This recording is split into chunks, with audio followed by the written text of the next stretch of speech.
অনুরাগের ছোঁয়া সিরিয়ালের আগামী পর্বে আমরা দেখতে চলেছি সেনগুপ্ত পরিবারকে বাঁচাতে কুন্তলা আর কুমারের হাতে নকল দলিল তুলে দিল সোনা। রুডির সাথে চিৎকার করে কথা বলার জন্য সোনাকে চড় মারে কুন্তলা। কিন্তু হঠাৎ করে সূর্যকে চলে আসতে দেখে সোনাকে বলে তোমার বাবা যেন কিছুই বুঝতে না পারে তাই ভালো থাকার অভিনয় করো।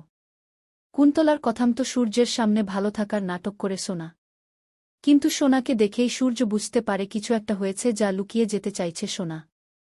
এই সূর্যকে আটকাতে সোনা বলে আর কোনোদিনও যেন এই বাড়িতে না আসো, সেই সাথে দীপা আর রূপাও যেন কখনো না আসে। সোনার কথাই খুব কষ্ট পায় সূর্য এবং বাড়ি থেকে বেরিয়ে যায়। অন্যদিকে দেখা যায় কোনোভাবেই সোনাকে ছাড়তে চায় না কুমার। তাই বলে তোমাকে 3 দিন সময় দিলাম, যে কোনো উপায়ে সেনগুপ্ত বাড়ির দলিল আমাকে এনে দিবে। ঠিক তখনই দীপা আর সোনা কুন্তলার বাড়িতে হাজির হয়। দীপাকে দেখে কুমার নিজেকে আড়াল করে নেয়, তাই দীপা ঠিকমতো বুঝতে পারে না ওটা কে ছিল। সোনাকে বলে তুই আমার সাথে চল, তোর আর কোন ভয় নেই। তোর উপর করা অন্যের সকল প্রমাণ মায়ের কাছে আছে। এটা বলেই যখন সোনার গলা থেকে লকেটটা খুলতে যায় তখন সোনা খুব রেগে যায় আর ভাবে তার সন্তানের কথা। কারণ রুডি আর কুন্তলা তার সন্তানকে নিয়ে বিভিন্নভাবে ভয় দেখায়। কি হবে তার সন্তানের, আর কোথায় বা যাবে?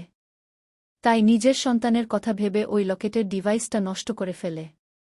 কুন্তলার বিরুদ্ধে সকল প্রমাণ সোনা নিজের হাতেই নষ্ট করে ফেলে। তাই নিজের সন্তানের কথা ভেবে পুলিশের সামনে সোনা বলে আমার মা সব মিথ্যে কথা বলছে।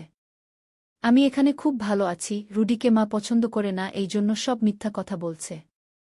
এটা দেখে সূর্য প্রচণ্ড রেগে যায়, তবে দীপা কোনোভাবেই প্রমাণ করতে পারে না যে সোনার সঙ্গে অন্যায় হচ্ছে। তাই সুযোগ পেয়ে সূর্য আর দীপাকে বাড়ি থেকে ঘাড় ধাক্কা দিয়ে বের করে দেয় কুন্তলা। দীপাকে বাড়ি থেকে বের হতে দেখেই সোনাকে প্রেসার দিতে থাকে কুমার, আর বলে ওই দলিল আমার হাতে এনে না দিলে তুমি আর তোমার সন্তান এই পৃথিবীতে থাকবে না। সন্তানের কথা ভেবে ভয় পেয়ে যায় সোনা, তবে এটাও ভাবে এদের হাতে কোনোভাবেই সেনগুপ্ত বাড়ির দলিল তুলে দেওয়া যাবে না। তাই যেভাবেই হোক আমার সন্তান এবং সেনগুপ্ত বাড়িকে এদের হাত থেকে বাঁচাতেই হবে। এই জন্য সোনা একটা নকল দলিল তৈরি করে হাতে তুলে দিয়ে নতুন ফাঁদ পাতে। তবে কুন্তলা আর কুমার কেউই বুঝতে পারে না সোনা তাদের ধোঁকা দেওয়ার জন্য নকল দলিল তৈরি করেছি। দলিলটা কুমারের হাতে তুলে দিয়ে সোনা বলে আপনি যা বলেছিলেন আমি তাই করলাম, এই নিন সেনগুপ্ত বাড়ির দলিল। দলিলটা দেখেই কুমার খুব খুশি হয়ে যায়। নিজের সন্তান এবং সেনগুপ্ত বাড়িতে যেন এভাবেই বাঁচাতে পারে সোনা। তোমরাও কি এটা চাও? অবশ্যই কমেন্টে জানাও। আর অনুরাগের ছোঁয়া সিরিয়ালের সকল আপডেট পেতে চ্যানেলটি সাবস্ক্রাইব করে রাখুন।